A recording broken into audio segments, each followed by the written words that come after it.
as this is the first of a series of seminars, I just wanted to say a quick something about who we are and why we're organising these sessions. We're part of an informal group called the Scottish Wellbeing Economy Strategy Group. We've got members from Wellbeing Economy Alliance Scotland, Friends of the Earth, Scottish Trades Union Congress, the People's Health Movement, and academics at University of Glasgow. We're absolutely delighted to see such a great turnout. So thanks so much for joining us. The bit of the rationale, I suppose, is that we wanted to kind of create a bit of space to generate some energy and discussion around the ideas of the wellbeing economy and what it means for Scotland. It feels like a particularly pertinent time to be doing this in the lead up to elections. And we are hoping to do some more election-focused events in the new year, so please do look out for them. And we'll say a little bit more about the next webinar that we have coming up. But for now, I'm really excited and pleased to introduce Gerry, who many of you will already know. And for those who don't, Gerry won't let me do his bio. We want to focus on the ideas that we're presenting today. So we're looking forward to some discussion afterwards, and we'll leave plenty of time for that. So take it away, Gerry. Thank you, Clemmy. And thank you everybody for coming along. I hope this will be an interesting session, and we really welcome your feedback and your questions and comments later on. So the purpose of today's talk is really to think about what a wellbeing economy strategy would look like, and I'm going to speak for about 35 minutes on that. So for those of you working and living in Scotland, you might be familiar with something with the acronym the NSET, which is the National Strategy for Economic Transformation. Now, the first argument I want to make to you today is that the National Strategy for Economic Transformation, NSET, is long on rhetoric around a wellbeing economy, but very similar to previous strategies. So it was published in 2022. It claimed explicitly to be a wellbeing economy strategy, but it was very, very similar to every economic strategy that we've seen published since devolution. There was very little consultation on the strategy outside of business groups. So the regional economic partnerships provided an evidence paper. There was another evidence paper came from business groups. But beyond that, there was very little consultation with civic society, Civic Scotland, NGOs, or others with expertise on a wellbeing economy. The document, for those that haven't seen it, starts very boldly. The first chapter is quite interesting. It gives a definition of a wellbeing economy. It talks about the importance of ecology and nature and of social equity, but that doesn't translate to the kinds of actions that might be plausibly linked to realise those kinds of ambitions. It retained a focus on maximising economic growth, and we'll talk more about that in a second. And as such, it was a very traditional economic strategy, in my view, which prioritised the interests of business over other interests. So just to rehearse why I think a wellbeing economy strategy is so important. So we face many, many serious challenges, arguably a polycrisis, the interrelated systematic crises that's engulfing the world at the moment. So that includes things like climate change, but also biodiversity loss. My own area of research has often been about life expectancy trends in Scotland and across the UK, which stopped improving over a decade ago with life expectancy worsening in the poorest areas. We've seen an erosion of public services linked to austerity policies over 15 years now. Poverty rates for many groups are rising. And then more generally and more internationally, we're seeing threats to democracy, including disinformation, widespread racism and fascist rhetoric, multiple devastating military conflicts, which I don't need to rehearse for this group. We also have a series of challenges that are very specific to the UK or to Scotland. So we've now had arguably 45 years of neoliberalism with a prolonged period of austerity, albeit interrupted by COVID. We've got a rising dependency ratio, so an increasing number of elderly people relative to the number of working age people, which is exercising many, including the fiscal bodies, which are tasked with ensuring fiscal sustainability for Scotland. We have the challenge of having to balance the Scottish budget, and so the Scottish Fiscal Commission has been predicting large budget deficits in future years, which is related to the dependency ratio. But we also have in Scotland very high levels of foreign ownership of our economic assets, and Craig Dale and others calculated that that has resulted in over £36 billion of profit outflow from Scotland in 1 year alone. So these are a series of challenges that I would have hoped an economic strategy would start to address, especially because I would argue that the current economic design that we experience in Scotland and in the UK is at the root of many of these challenges. So one of the key things that I think an economic strategy has to think about is whether economic growth is compatible with reducing greenhouse gas emissions at the rate and scale that's required to avoid catastrophic climate change. And I'll present some evidence on this, but I would argue that economic growth has not been sufficiently decoupled from greenhouse gas emissions, and therefore it's implausible that more of the same kind of economic policy are going to achieve the kind of change that we need. So this is a paper that was published in the Lancet Planetary Health quite recently, and it compares the decoupling of GDP growth rates across the 11 countries which have achieved some sort of degree of decoupling. So this is already a select sample of the best in the world. And it compares that with carbon dioxide trends, obviously one of the most important greenhouse gases that has been causing climate change. So if we just look at the bottom right graph, which is the weighted average of the other 11 countries, what this shows is the weighted average of change in GDP. So GDP has been on average growing over the last decade or so. This is the trend in carbon dioxide, which has been going down. So that is the decoupling. So the graphs are going in different directions. But the red line shows what will continue to happen if we continue to follow that trajectory. And we compare that with the blue line, which is what's needed to comply with the ambitions in the Paris climate change agreement of keeping us below 1.5 degrees of warming. And you can see there's a vast chasm between what we need to do and the current trajectory. Taking the same data and sort of reversing it, if you like, and calculating the decoupling rate, again, you can see that the rate of decoupling is less than 5% on average, whereas we need to be well up at 40% of decoupling within the next decade. And it seems implausible that more of the same, of this sort of green growth approach, will generate the levels of decoupling that we need to avoid catastrophic climate change.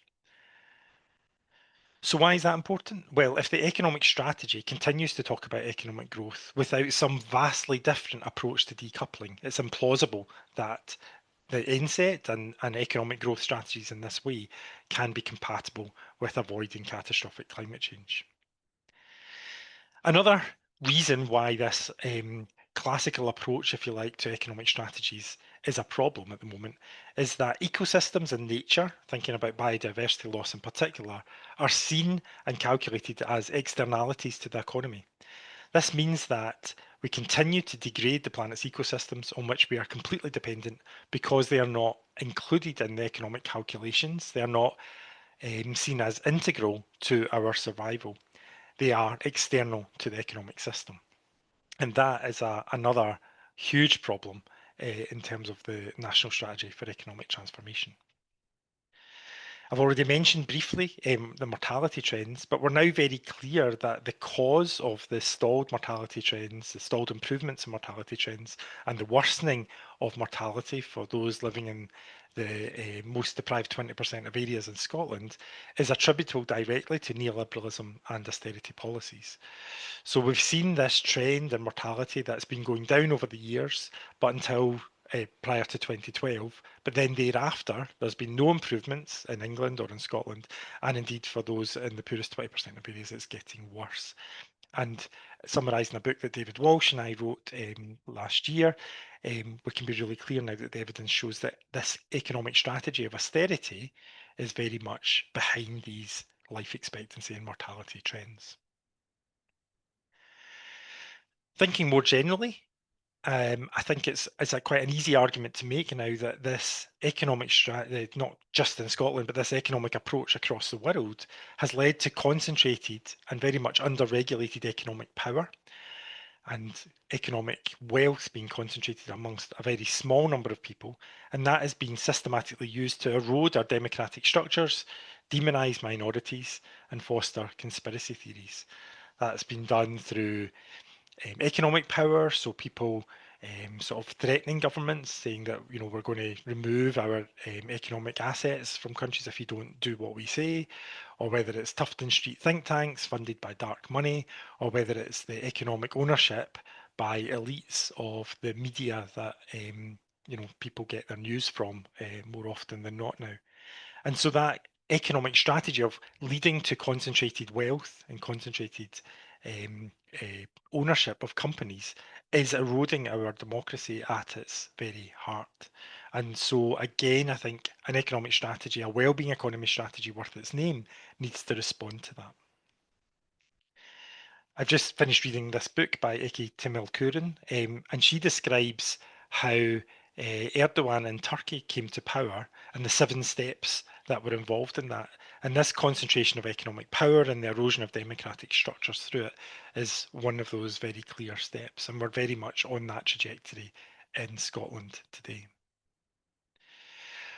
We also know from work by Andrew Sayre and many, many people over the years that economic inequality arises through a series of very well-described pathways. So rent and rentierism, interest on capital, capital gains, profit and profiteering, monopoly and financial speculation, some of which is carried over through inheritance between generations. And all of those mechanisms are fundamental to the current economic strategy. And I don't think that the national strategy addresses those mechanisms at all, or certainly not sufficiently, that might lead us to reducing economic inequalities in the future.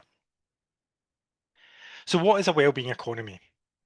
Well, our argument is that the economy should be put in service of people and planet rather than in service of economic growth. And that means redesigning our economy and using the economic strategy to help us do that.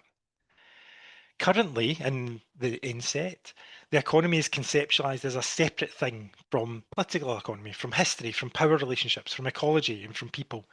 And that's, I think, a fundamental mistake. The economy should be in service of generating social and equal outcomes, in service of protecting our ecology and environment, rather than something separate that we all need to sort of worship in some way as if it's going to generate the kind of gains that we want. When the purpose of the economy is described in things like the national strategy, but other economic strategies across the world, it's almost always described as being to maximise growth or to provide jobs. It's never about servicing the needs of people. It's our contention that a wellbeing economy strategy should be instead, the economy should in that frame be a means to an end, not an end in itself. And it's also worth just emphasising that in our view, the economy is not some sort of natural phenomena, but something that we design, something that's a product of the institutions, policies, and historical moment that we inhabit. And because of that, we can change it, we can design it, we can redesign it for different purposes, for the interests of different groups, and not necessarily for the interests of the elite or of business. So if we change the purpose of the economy, that changes all of the assumptions you then make about how we design the economy and what the strategy should look like. And so we think that a wellbeing economy framing can be useful in helping us rethink what the purpose of the economy is and how we then design it. So one of our contentions and one of the main facets of a wellbeing economy strategy is that the economy and the economic strategy should be democratically produced. The economic strategy is not a small thing. It surely should be the product of informed public discussion and debate. That wasn't the case for the National Strategy for Economic Transformation, but it could be the approach for future economic strategies. And as part of that, we need to regain the idea of economic democracy, whereby everybody in the country can and should have some sort of agency, some sort of input, some sort of control over how the economy is designed, how our work is structured, how companies are owned, and how companies are run. And that is a far cry from where we sit at the moment. There is a sort of risk, I think, of cynicism because we can become quite dissatisfied with how some politicians run the economy, and that can lead us sometimes to believe that it should be left to technocrats or what the economic models say. I disagree with that fundamentally, and I think the notion of a wellbeing economy runs counter to that. It's not that we have too much democracy in the economy, it's that we have too little.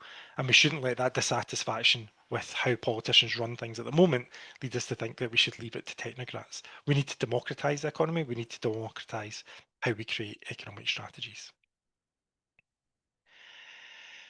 Now, we've spent a bit of time in the report that we published earlier this year looking at some of the assumptions on which the national strategy is based and comparing that to the evidence base that's available now from a number of systematic reviews. So economics has long been dominated by theoretical explanations, expert opinion, or the use of single studies, and that has dominated, I would argue, many of the economic models and ways we understand how the economy operates. In my tradition of medical science, systematic reviews debunked many of those kinds of theories and expert opinions and single studies that permeated medical science for many, many years. And they're increasingly now being used in economics. So a series of systematic reviews and meta-analyses that bring together all the best quality studies and synthesize that into empirical insights about how the economy is actually working have started to gain traction within economics. And it's useful and interesting to compare the results of those studies with the kind of assumptions that underpin many economic strategies. And so I'm going to briefly go through what those systematic reviews show and how that compares to the evidence that NSET is based on. It's worth saying that in many of these systematic reviews, however, the outcome of interest is economic growth. And I've just spent a bit of time critiquing what economic growth it does and its utility, if you like, for understanding the purpose of the economy. But I think it's instructive in thinking through how robust the evidence is for many of the assumptions that are implicit in these strategies. So the first, and I've covered this briefly already, is that it's possible to decouple economic growth from greenhouse gas emissions. And indeed, that economic growth is necessary to generate the technologies to reduce greenhouse gas emissions, and this will lead to decoupling of growth from those emissions. And the evidence from two really, really good systematic reviews that are cited there at the bottom is that there's no evidence that economic growth has been decoupled from greenhouse gases at close to the required scale. And so that assumption that underpins economic strategies around the world at the moment is not safe. A second assumption that underpins things is that globalisation and trade barriers impact on economic growth, and that reducing trade barriers can increase economic growth. Well, again, the evidence from a systematic review is that any effect of economic globalisation is very small and maybe zero. And so trade barriers can actually be neutral in relation to economic growth. A third assumption is that around government debt and economic growth. So you'll have seen this used to justify austerity policies over the years, particularly by the Conservative Liberal Democrat coalition that came into power at the UK level in 2010. And they argued that high levels of government debt lead to slower economic growth. Again, we've got a really good systematic review on that now, which shows that any effect of government debt on economic growth is small and maybe zero. Business taxes. So a core assumption, again, that permeates many economic strategies is that lower business taxes increase economic growth. And again, systematic review shows that there's no evidence that lower business taxes increase economic growth. What about employment regulation? Again, a core assumption that permeates these strategies is that if you increase employment regulations, that decreases the rate of employment. There's no evidence from that if you look at the systematic review and the studies that have been synthesised across the world. What about taxes and economic growth? Well, the argument that often permeates these strategies again is that tax cuts are more effective than spending increases for increasing economic growth. Well, the evidence is actually that government spending increases, especially when it's public investment and during recessions, is substantially more effective than tax cuts at increasing economic growth. So again, this is the argument that Liz Truss was making just a few years ago, that tax cuts would be the most effective way of increasing economic growth, and it's not supported by the evidence. What about the difference between public spending and private spending? So again, there's a core assumption here that high levels of public investment will crowd out private sector investment in the economy.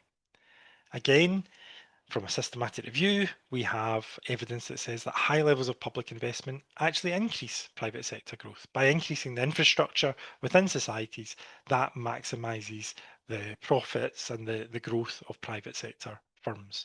So again, that assumption is not safe. So those are the kinds of assumptions that permeate economic strategies around the world and that have led to the kinds of neoliberal policies that have been very commonplace in the UK and across many countries, especially since 1980.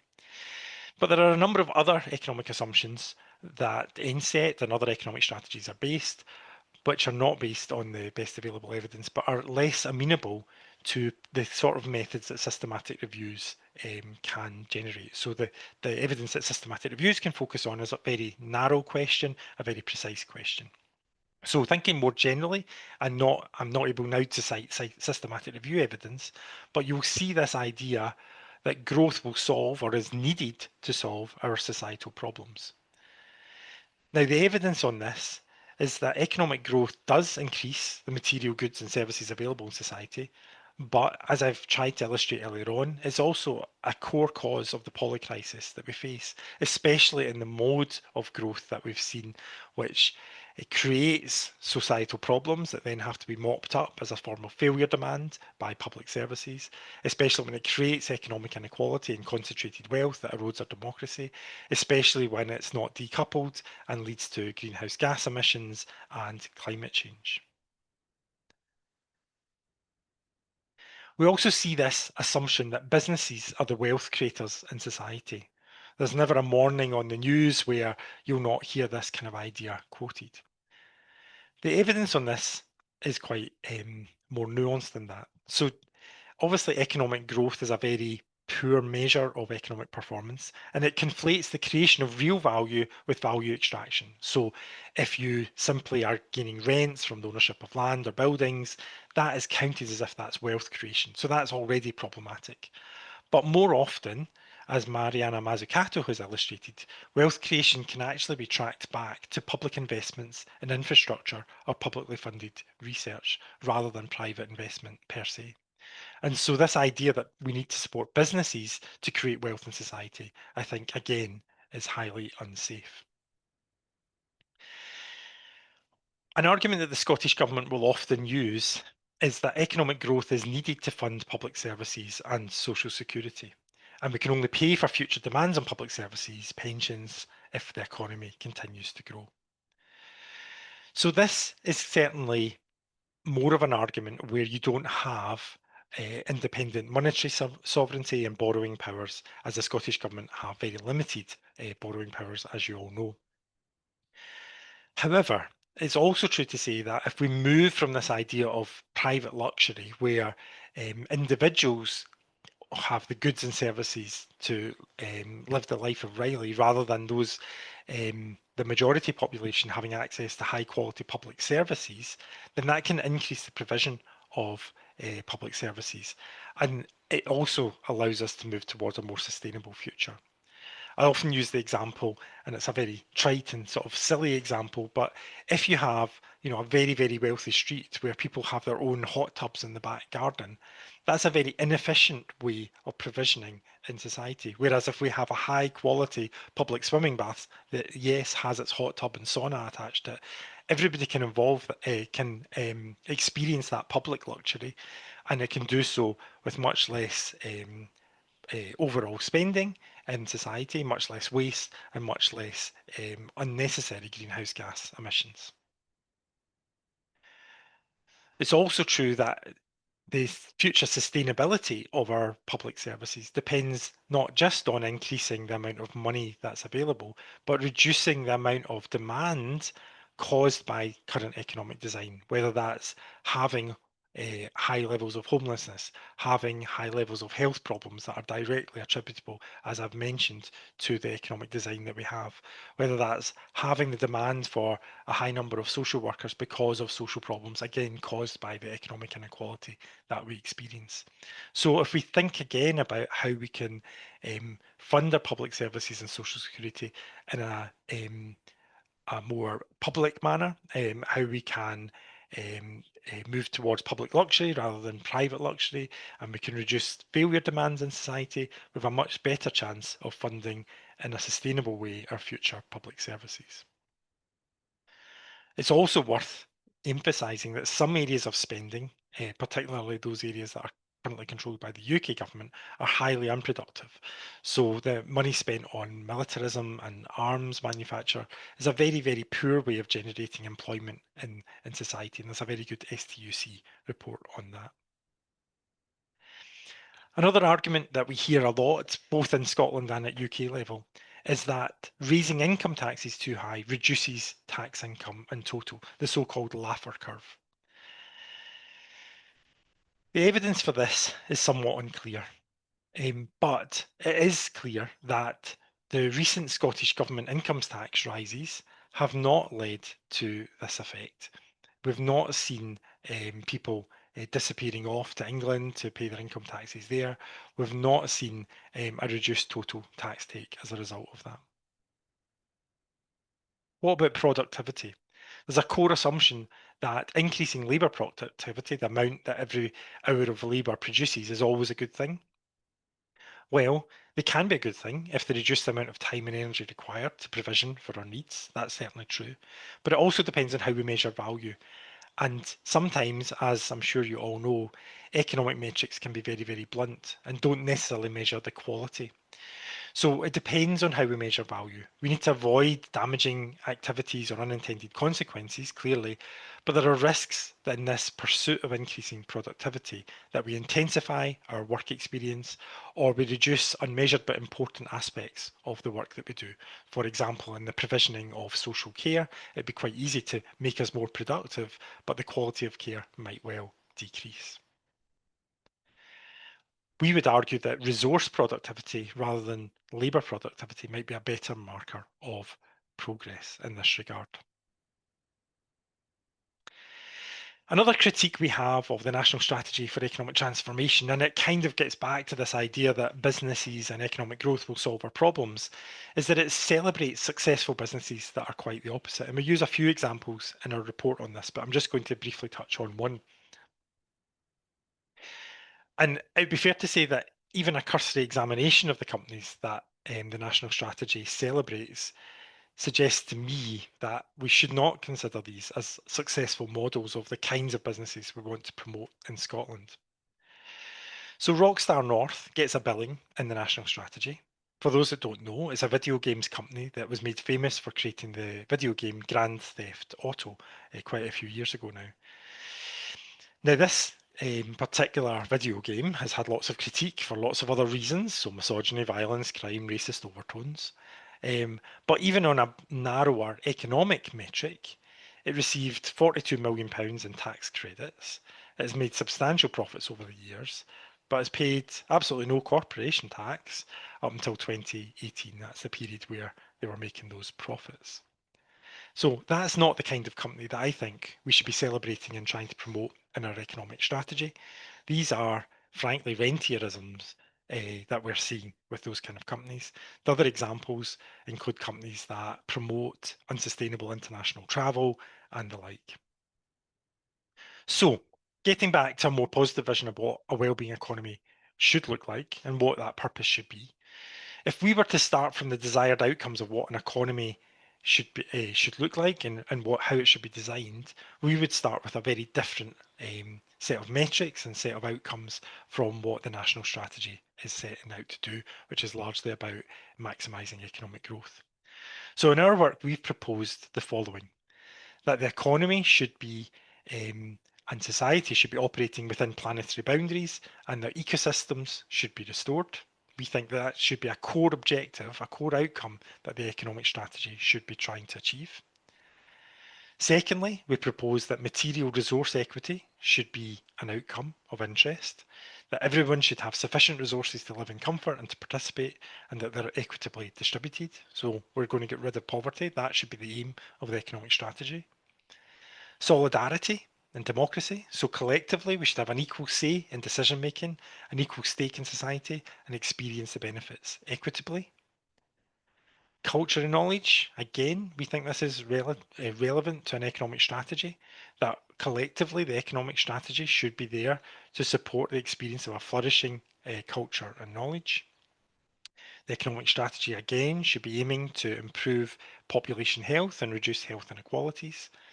And it should also be working and adding to our efforts of creating a safe society and peaceful at all levels, whether that's international conflicts or whether that's having safe streets or gender-based violence rates reducing. So those are our proposed outcomes that any economic strategy should be measured against. You might quibble with some of them, you might add or take away slightly, but these are similar in many ways to the national outcomes that the Scottish Government have come up with, aside from things like economic growth, which also find their way into the national outcomes. The question is, how can we generate an economic strategy that's more likely to generate these outcomes and do so in a way that can be experienced equitably across the whole population? So starting from those outcomes, we spent a bit of time thinking through how we could get to those. What would an economic strategy look like? Now, clearly, if we were to achieve these, it would fundamentally rebalance economic power and other forms of power away from elites and from the interests of capital and business. And therefore, we're not pretending that this would be easy or the push of a lever or a button could realise this. And implementing a wellbeing economy strategy that's aiming towards those outcomes would definitely require a parallel strategy of social empowerment. We also think that it's really important that we have policy coherence across government departments. Otherwise, you end up with some objectives being subservient to often the economic strategy. So we can't do something, for example, for the environment because that might harm economic growth. We don't think that the economic strategy should trump other strategies. The economic strategy should be put in support of achieving those outcomes across different domains. And that coherence is also required to reduce the failure demand and increase the co-benefits across those different policy areas. So we worked back from these overall outcomes and we thought about what the intermediate steps might be and what the ultimate list of policies might be. It's not meant to be a comprehensive list. And again, I'm sure many of you will think of things to be added or things you might quibble in there. So these are the long-term outcomes I've already described, just presented slightly differently. The intermediate outcomes that we would envisage happening after 2 to 10 years are wide and varied. So we think that you would need to have levers of the state used in service of the majority population defined by their economic position.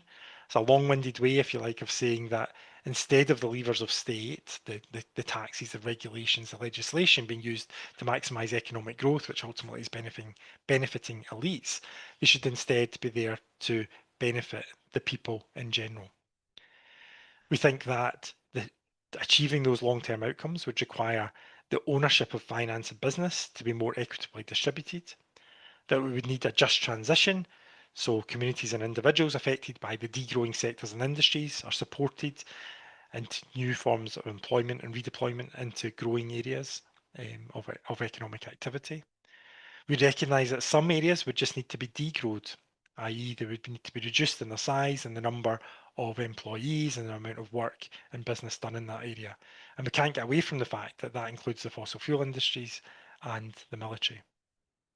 Overall, in order to sit within planetary boundaries, we need to reduce our aggregate material resource consumption, our carbon footprints, the levels of pollution. But we do need to grow other areas of the economy, so decarbonised energy production and technologies. We need to grow nature restoration activities. But that growth in some areas and that degrowth in others needs to be in line with equitable principles. So we need to see that contraction, but a convergence in the amount of material consumption. Wages need to be made more equitable. A shorter working week would be really important in order to achieve those culture and knowledge outcomes that we think the economy should support. We think that work would need to be fulfilling and useful. to be part of a wellbeing economy. There would need to be sufficient social security provision to meet people's needs. Public spaces would need to be reclaimed and accessible, and we need to instigate forms of participatory democracy, again, to achieve that solidarity goal, and that would include participatory democracy across areas of the economy.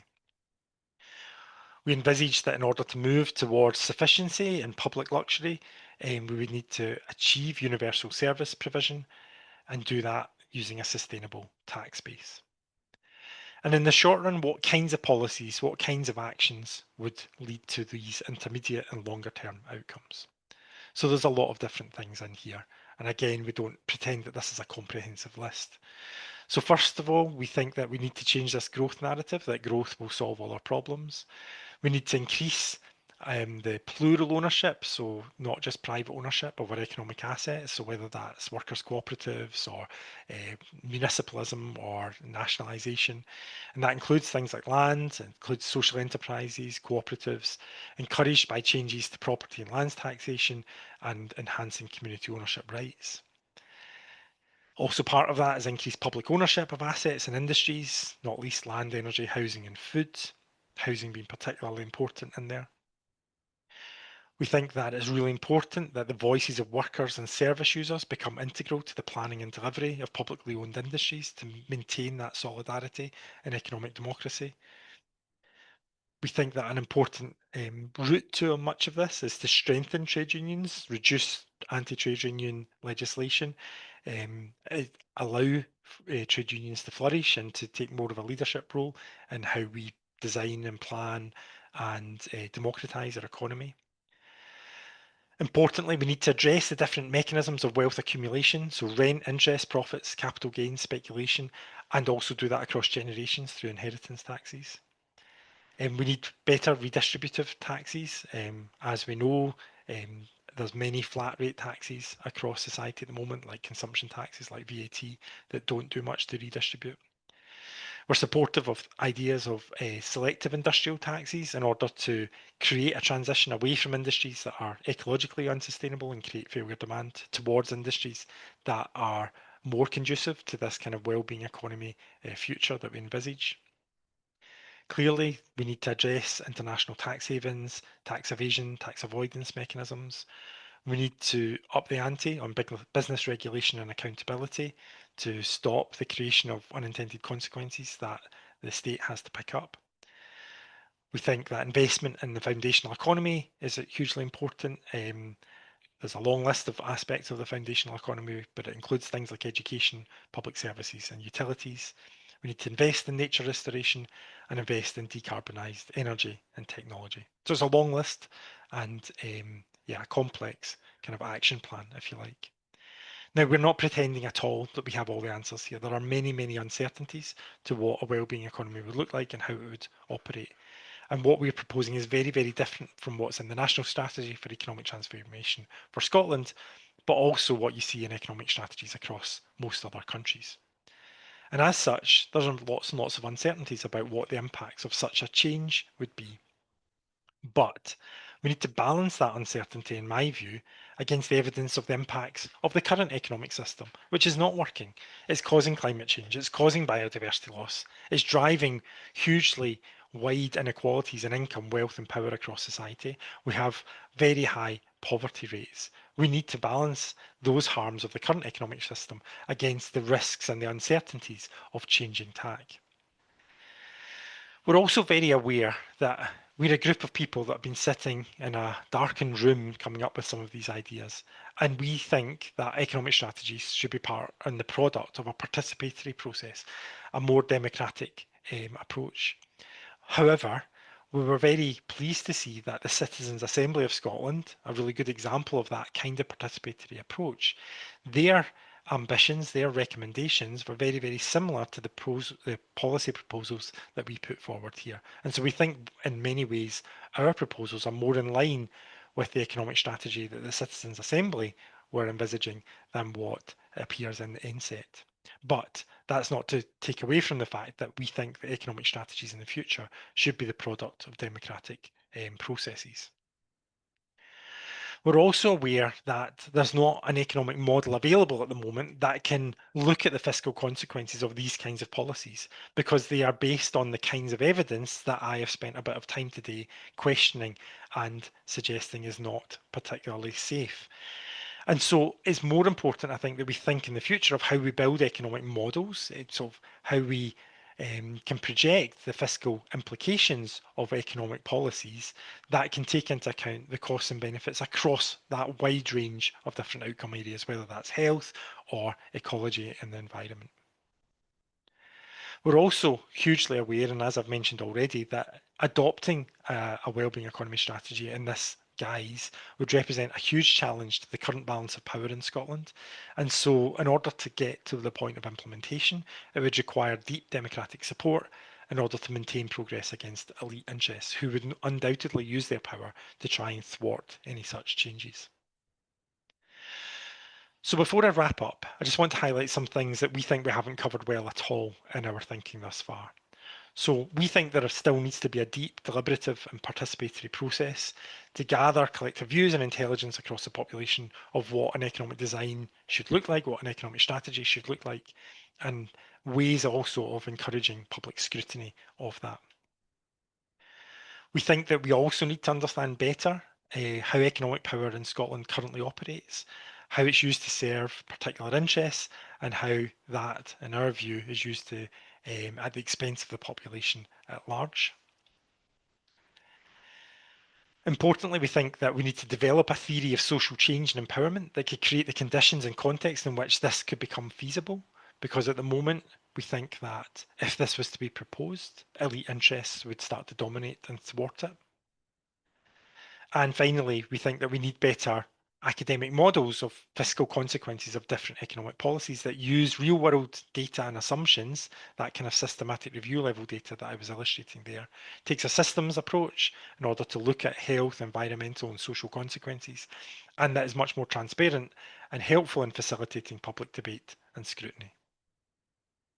So to summarise, the economic strategy, in my view, in Scotland and across most high-income countries is woefully insufficient as a response to the polycrisis that we currently are experiencing. I think we need a radical change of economic policy direction if we're to address the polycrisis adequately. In my view, and in the view of those writers that I've been citing today, the empirical evidence does not support the current approach to the economic strategy, and that different forms of power are more important in maintaining this direction, and we need to think about how we would change that balance of power. In our view, the impacts of a wellbeing economy strategy are still uncertain, but they seem to be more in line with empirical evidence than the alternatives. But implementing this would require deep democratic support from the population. The full report is available online at the Post-Growth Economics Network website.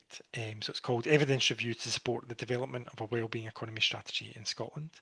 I didn't do this alone, so there was lots of colleagues involved. So Clemmy Hill O'Connor, Sue Laughlin, Tony Robertson, Lucas Bunce, Matthew Crichton, Aileen McLeod, Phoebe Cochrane, Francis Stewart, Ian Black and Bob McMaster. And I'm very grateful to all of them for their input to this, and apologies if I've misrepresented any of their work today.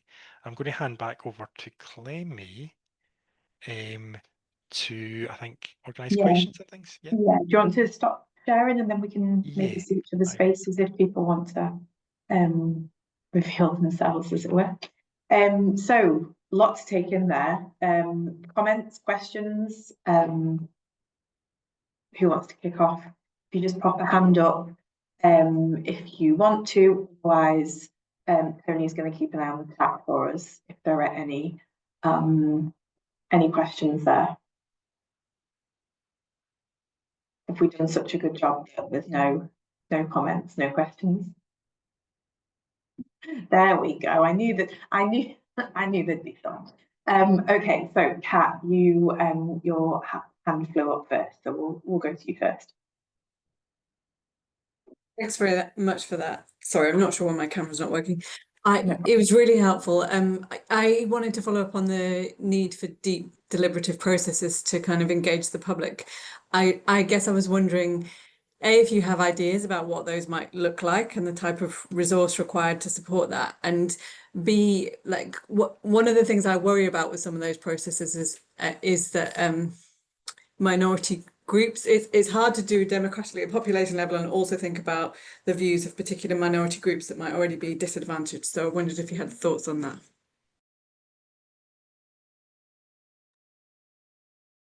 That's a really good question, Kat. Thank you. Do you want me to take that just now, Clemmy? Or? Yeah, do we want to take Sarah as well? I'm just aware of time, so we'll maybe take Sarah's as well. Sarah, do you want to dive in? Hi, thanks very much. I'm Sarah Cowan from the Scottish Women's Budget Group, and that was a really interesting presentation. Thank you, and look forward to reading the full report. I suppose I had a question. One of our big critiques of NSEC was this lack of recognition of unpaid care in the economy and the role unpaid care provides in the economy. And I might have missed hearing you say it, but I didn't hear an explicit mention of unpaid care within the wellbeing economy strategy as well, although lots of the policies you were referring to would result in kind of impacts on unpaid care as well. So I was just wanting to ask if there's a wee bit more exploration of that within the document as well. Okay, do you want to dive in then, Gerry? Yeah, I'll try. So thank you both. Those are really, really good questions and thought-provoking questions. So on Kat's question first, around the deep deliberative processes. So in our view, it's not just about citizens' assemblies and panels and things like that. There's an aspect of that that's really, really important, particularly when there's a strategy to be written or something that there's an outcome of a particular product. But democratizing the economy is a much bigger task, which involves wealth redistribution, it involves trade union representation, it involves plural ownership of assets. That all contributes to that kind of economic democracy that we're thinking of. We have, fortunately, an expert in participatory democracy techniques who's chairing this meeting and might want to comment more fully on how exactly that might be done for this. It's not my area of expertise, but I would listen to people like Clemmy and Oliver Escobar and people with more expertise on that. But I think recognising that as an issue is really, really important. And clearly having majorities. So at the moment we've got a minority who hold power, which is the elite. We can't replace that with a majoritarian power that discriminates against particular groups, whether that's ethnic minorities or other discriminated against groups. So yeah, that should absolutely be the aim of any sort of participatory process. Sarah's question is a really good one as well around the lack of recognition of unpaid care within the NSET and within the economy more generally. So I think within what we've written, we're kind of recognising that how we count economic success at the moment is completely incorrect. We're not counting the right things. So GDP is a terrible measure of what matters in economic terms. So it doesn't count unpaid care. It doesn't count whether that's for elders or for children. It also counts all the wrong things. So if I was to take a brick just now and throw it through my window, that wouldn't reduce economic growth. It would increase economic growth because we need to employ some policemen to come and arrest me and a glazer to replace the window. So the way we measure economic success is completely topsy-turvy. And in a wellbeing economy, as you say, we would value these aspects of the foundational economy in much more explicit ways. We would create mechanisms that would protect people's incomes where they are undertaking unpaid work. And we would rethink who's profiteering from the care work that is done at the moment and the job quality that is done within the paid aspects of care. I'm not sure to what extent we go into it in this particular report, but I'm sure we could do more on that and would welcome collaboration in the future with you on that. Thank you. Yeah, it's certainly something that I think requires a lot more and building on a lot of the work that already exists out there, including obviously a lot of the work of SWBG. Paula Webster, I can see your hand up. To dive in. Thanks, Clemmy. Thanks, Gerry. That was great, and I found myself nodding along to pretty much everything. My name's Paula. I'm an economist. I work at North Ayrshire Council. I'm quite new to the wellbeing economy sphere, to be honest, and we're looking to. I'll need to be diplomatic. We're looking to transition to wellbeing economy at North Ayrshire, but it's very much an NSET type concept, between ourselves. But my question is, or comment is, how do we translate these more, I would say, radical and for me meaningful principle to the local context. To my mind, community wealth building is a pretty good lever. Do you have any other thoughts? Do you want me to take that? Yeah, go for it. So thanks, Paula. So obviously people will know North Ayrshire Council have been one of the kind of pioneers in Scotland of the community wealth building approach. And community wealth building approach, in my view, is a kind of quite a structured way of thinking about what can local authorities and other local partners do that is in line with many of the principles that we are talking about here in relation to a wellbeing economy. So it's quite pragmatic and practical in that regard. Now, I'm involved in evaluating community wealth building, so I don't want to come down too heavily about whether it's great or terrible. But the aspects around, for example, the pillar on increasing plural ownership of the economy is very much in line with what we're talking about here. So it's about thinking, how do we provision for our needs in a way that is not concentrating economic wealth? So is there a way of doing that through workers' cooperatives or social enterprises or municipal organisations? And we've seen, for example, down in Preston, who are kind of further ahead again on community wealth building, they've already been taking things like the local cinema back into municipal ownership as part of their leisure services. In North Ayrshire, as I understand it, you've now got a solar farm that's owned by the council, which is generating energy for your population in a more sustainable way, but also reducing that sort of economic extraction outwith of the local area and outwith of the local economy. So these are exactly the kinds of things we need to think about. I think the challenges for community wealth building are around making sure it's not just a pro-growth strategy at all costs, that it's very much embedded within that sort of ecological sustainability framework.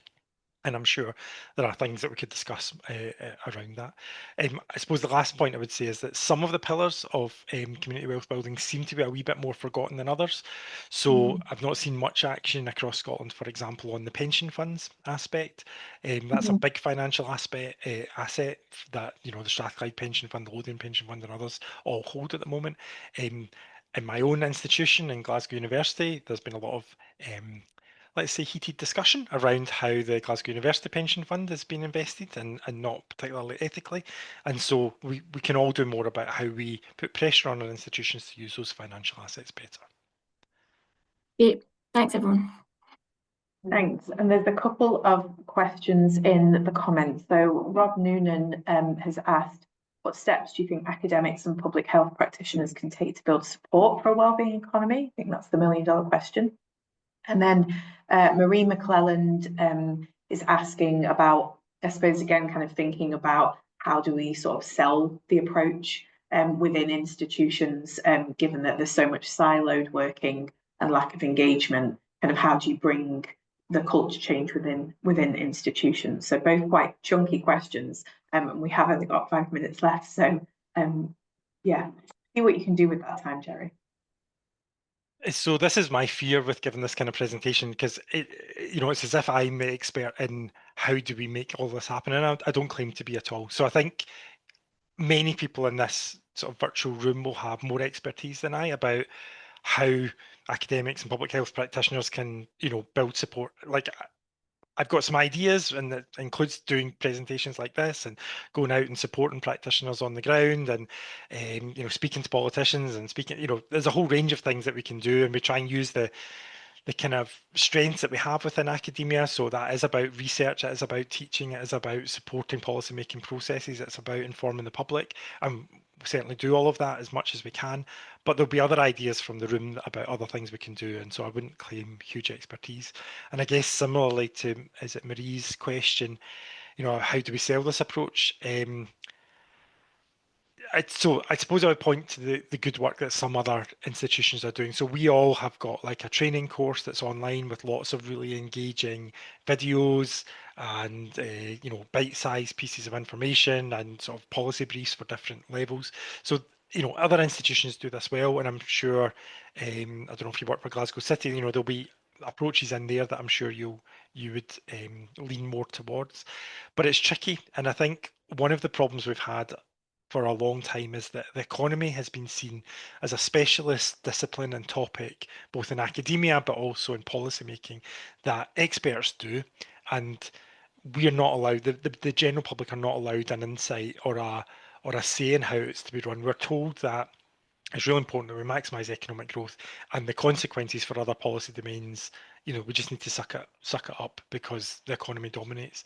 And what I'm arguing today is that it's the other way around. The economy and economic policy should be there to serve these other outcomes. There's no point in having economic growth if health is getting worse, if social outcomes are getting worse, if we've got climate change. The economy has to achieve these outcomes. And so in a sense, my urge, or my plea is that for those of you working in economic development departments or economic policies, go and speak to your colleagues in other departments and say, what can I do for you? Not the other way around, because that's what the economy should be there for. Thanks so much. And I think that sort of speaks to as well Gerry's answers there, that kind of we're hoping that this space will become, you know, part of a space for us to have some of these conversations. We know this has been quite one way today, but we are kind of thinking about other ways to kind of be engaged and to reach out to the many expertise and experts in this space.